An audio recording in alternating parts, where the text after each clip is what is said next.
अपने नौजवान भाइयों से कहना पड़ता है, बड़ा कदम उठा नजर तेरे लिए है पहरों पर, बड़ा कदम उठा नजर तेरे लिए है पहरों पर। जहानेरों के पासबा मेरे वतन के नौजवान, बुलंदियों की सिमत चलकर आंधियों के रुख बदल, बुलंदियों की सिमत चलकर आंधियों के रुख बदल। मेरे वतन के नौजवान, मेरे वतन के पासबा, मेरे वतन के पासबा, मेरे वतन के नौजवान।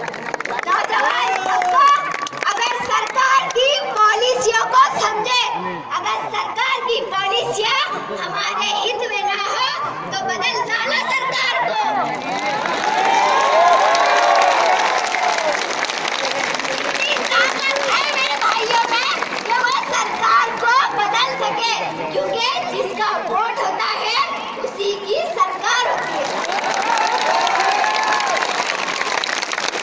इसी बात पर मैं अपनी सरकार से सवाल करना चाहूंगी। आजादी के 70 साल बाद तक मुसलमानों के तालीमी, माशी, सियासी और समाजी पिछड़ेपन के जिम्मेदार कौन? और हुकूमत हिंद ने हमारी तरक्कियात के लिए क्या किया? मैं पूछना चाहूंगी सरकार से, चाहे वो कोई भी सरकार हो।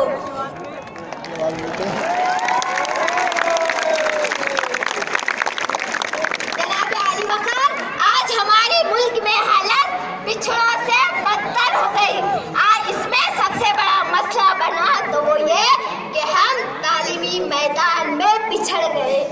हमारे मुस्लिम मोहल्लों और देहातों में प्राइमरी स्कूल की तादाद कुछ खास नहीं और सरकारी स्कूल की हालत हम जानते ही हैं। इसलिए हमारे मुस्लिम नौजवान लड़के और लड़कियां तालीम हासिल करने के लिए दीनी मदरसों में जाते हैं, लेकिन हमारी सरकार को तो वो भी बर्दाश्त नहीं, उसे भी अपने कब्जे में ले लेना चाहती है। एक तरफ हमको गरीबी में ढकेला और दूसरी तरफ हमको तालीम से दूर किया। हायर एजुकेशन को इतना महंगा कर दिया कि हमारी तालीम को बेअसर कर दिया। जनाब आली वकार, सरकार ने 50% रिजर्वेशन खवातीन के लिए लोकल लेवल पर लागू किया, लेकिन इसमें मुस्लिम खवातीन का कोठा अभी तक तय क्यों नहीं हुआ? मैं बताती हूँ, वो इसलिए कि हमारे पास रिजर्वेशन नहीं। आज हम पिछड़ों से बदतर हो गए। इसी बात पर अपने भाइयों से कुछ कहना चाहूंगी। उठो मेरी दुनिया के गरीबों को जगा दो, उठो मेरी दुनिया के गरीबों को जगा दो, खाकाए उम्र के दरो दीवार हिला दो, गरमाओ गुलामों का लहू सोज़ यकीन से, कंजश के फरमाया को शाही से लड़ा दो। सुल्तान ये जमहूर का आता है जमाना, सुल्तान ये जमहूर का आता है जमाना, जो नक्शे गोहर तुमको नजर आए मिटा दो। जिस खेत से दहका को मयस्सर नहीं रोजी, जिस खेत से दहका को मयस्सर नहीं रोजी, उस खेत के हर गोशे गंदुम को जला दो, उस खेत के हर गोशे गंदुम को जला दो। मैं नाखुशो बेजार हूँ मरमर की सिलों से, मैं नाखुशो बेजार हूँ मरमर की सिलों से, मेरे लिए मिट्टी का हरम और बना दो, मेरे लिए। आज का यह दौर आया और अपने साथ सोशल मीडिया को लाया। ये एक बहुत बेहतरीन रोल अदा करता है। झूठ को सच और सच को झूठ का आईना दिखाने में इसे कोई रोक नहीं सकता।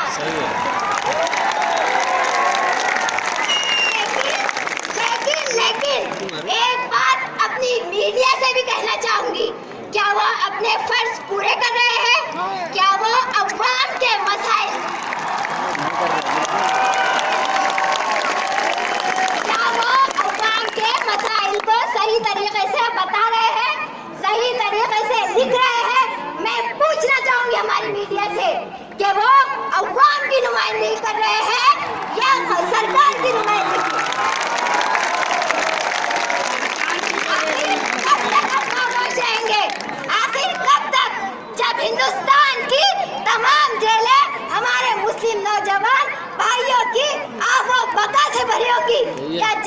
जब हर रोज हजारों नजीब गायब होंगे, तो दरख्वास्त है हमारी मीडिया से कि उठाओ सही कलम और कहीं करो सही बात,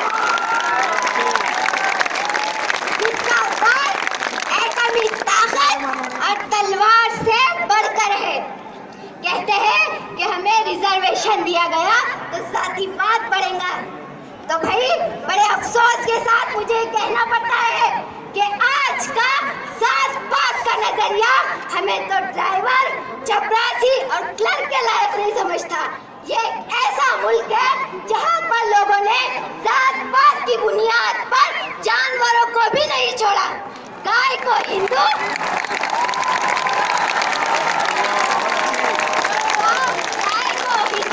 तो बकरे को मुसलमान कर दिया।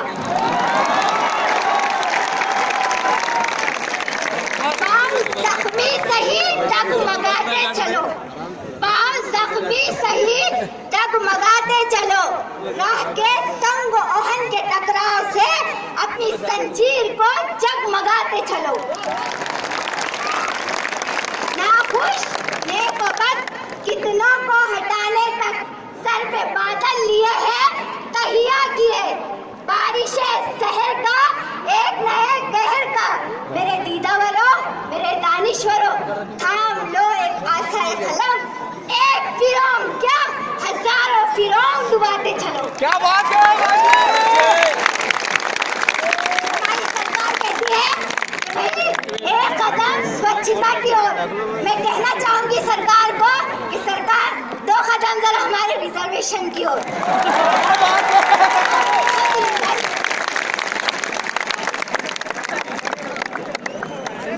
दोस्तों, ऐसे कई जवाहर बासलाहियत तलबा और तालिबात अभी हमारे दरमियान मौजूद हैं।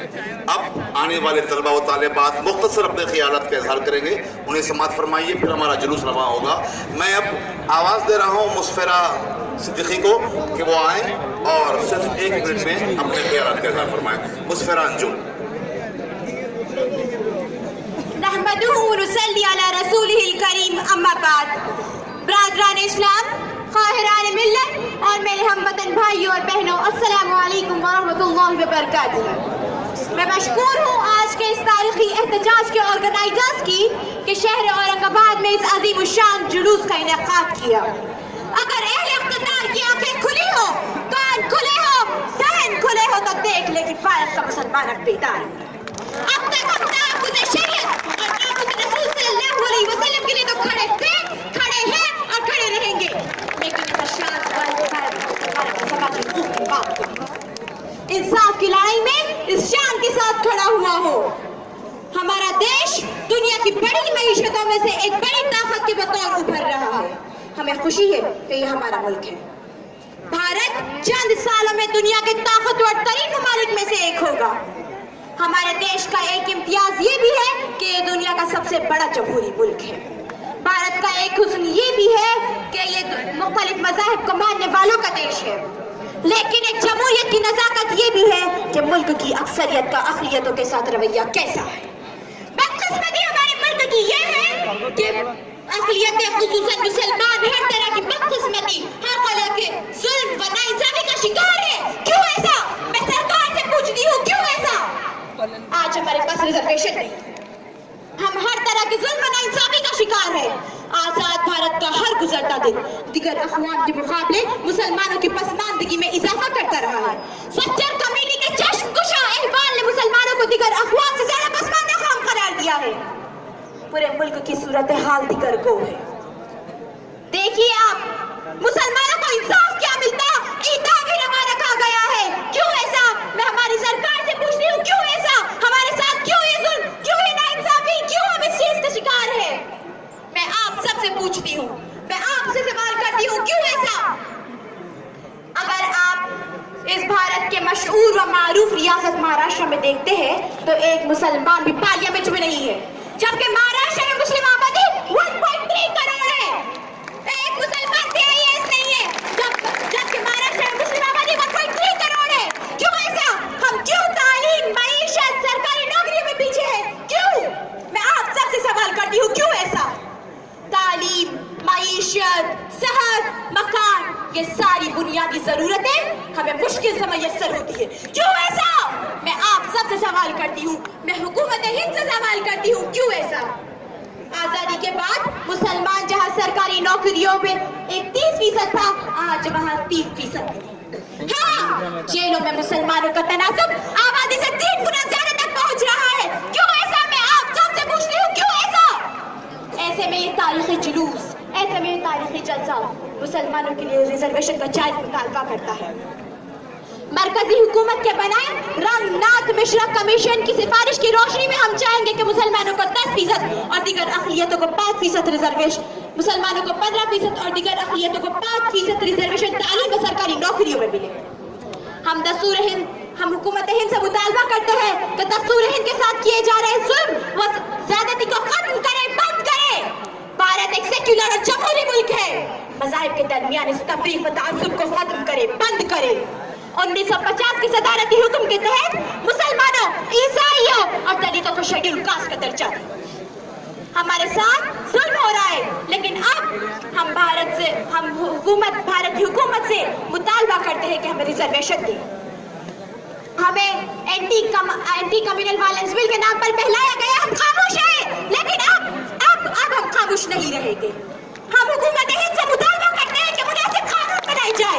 कांग्रेस हुकूमतों में जो बातें ही रह गए और भारत का मुसलमान आज तहफ़्फ़ुज़ का शिकार रह गया। क्यों ऐसा? मैं हुकूमत हिंद से पूछती हूँ, क्यों ऐसा? हम क्यों इस नाइंसाफी का शिकार है? फिर से कह रही हूँ, हमें एंटी कम्युनल वायलेंस बिल के नाम पर बहलाया गया, हम खामोश रहे। हमारे नौजवानों पर मुकदमात किए गए, उन पर जालिमाना कानून आयद किए गए, हम खामोश रहे। लेकिन अब हम खामोश नहीं रहेंगे। अब हम हुकूमत हिंद से मुतालबा करते हैं कि हमें रिजर्वेशन दे, हमें 15% रिजर्वेशन दे, हमें हमारी तालीम के लिए, हमें हमारी मईशत के लिए रिजर्वेशन दे। मैं उन हुकूमत के इक़्तिदार से मुतालबा करना चाहती हूँ जो कहते हैं सबका साथ सबका विकास, सबका साथ सबका विकास। तो एक बात से नशीद कर ले, जब तक आप मुसलमानों को साथ नहीं लोगे, जब तक इस देश का विकास नहीं हो सकता। याद रख ले इस बात को, जब तक आप मुसलमानों को साथ नहीं लोगे, जब तक इस देश का विकास नहीं हो सकता। ये ख्वाब आपका अधूरा रह जाएगा, ख्वाब ही रह जाएगा। और ये देश कभी विकास नहीं कर पाएगा जब तक आप मुसलमानों को साथ नहीं लोगे। हम चाहेंगे कि हुकूमत मुनासिब कानून बनाई जाए। कम अज कम पुलिस रिफॉर्म्स के तहत जो कानून हमें सुप्रीम कोर्ट ने दिए हैं, जो डायरेक्टिव्स हमें सुप्रीम कोर्ट ने दिए हैं, उनका महाराष्ट्र हुकूमत नफाज करे। मेरी आखिरी दरख्वास्त आप सबसे, मेरे भाइयों और बहनों, आप सबसे कि हमें इस तहरीक को आगे बढ़ाना होगा। एक साथ चेहरा बशारा होकर आगे बढ़ना होगा। हमें एक जलसे व जुलूस पर खत्म ना करना। मैं फैज़ के अशार पर अपनी बात खत्म करूंगी। ऐ खाक नशीनों उठ बैठो, ऐ खाक नशीनों उठ बैठो, वो वक्त करीब आ पहुंचा है। अब टूट गिरेगी जंजीरें, अब टूट गिरेगी जंजीरें, अब जिंदानों की खैर नहीं। वो दरिया जो चूम के उठे हैं, तिनकों से न टाले जाएंगे। दरिया जो चूम के उठे हैं, तिनकों से न टाले जाएंगे। बढ़ते भी चलो, कटते भी चलो, बढ़ते भी चलो, कटते भी चलो। बाजू भी बहुत है, सर भी बहुत है। चलते ही चलो कि अब तेरे मंजिल ही पे डाली जाएगी। वाखिर दावाना अल्हम्दुलिल्लाह रब्बिल आलमीन। चलो फटाफट। अब उर्दू की इन तकारीर के बाद एक तालिबा ज़ैनब फातिमा अंग्रेजी में अपने ख्यालात का इजहार करने के लिए तशरीफ ला रही है।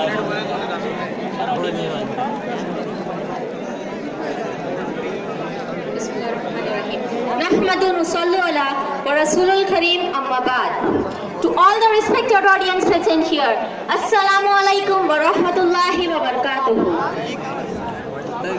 Today, as we walk in this venue, we Muslims are about to rewrite the course of history. Today's day, 6 Jan 2017, will be remembered for years and years to come.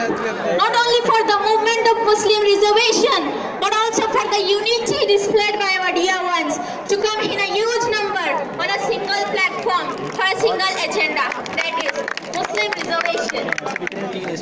How fortunate we are to witness this be a part of this history.